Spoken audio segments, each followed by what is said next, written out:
वेळात आणखीन एका महत्त्वाच्या बातमीकडे. मुंबईतल्या न्यू इंडिया कोऑपरेटिव्ह बँकेच्या ठेवीदारांना त्यांच्या खात्यातनं 25,000 काढण्याची परवानगी रिझर्व्ह बँकेनं दिली आहे. गेल्या 13 तारखेला न्यू इंडिया कोऑपरेटिव्ह बँकेवरती निर्बंध आणण्यात गेलेले आहेत आणि त्यानुसार खातेदारांना त्यांच्या खात्यातनं पैसे काढणं किंवा पैसे भरणं यावरती निर्बंध आणले होते.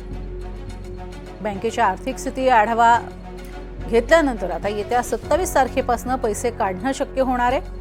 या निर्णयामुळे 50% अधिक ठेवीदारांना त्यांची पूर्ण रक्कम बँकेतनं काढून घेता येईल. रक्कम काढण्यासाठी एटीएम किंवा बँकेच्या शाखेतनं ती काढता येईल असंही सांगितलंय. दरम्यान एका ठेवीदाराला जास्तीत जास्त 25,000 रुपयेच काढता येणार आहेत. जर ठेवीदाराच्या खात्यामध्ये 25,000पेक्षा कमी रक्कम असेल तर त्याला त्याची संपूर्ण रक्कम काढता येईल. त्यामुळे हा एक मोठा दिलासा आहे ठेवीदारांसाठी. येत्या 27 तारखेपासून 25,000 रुपये काढण्याची परवानगी देण्यात आली आहे.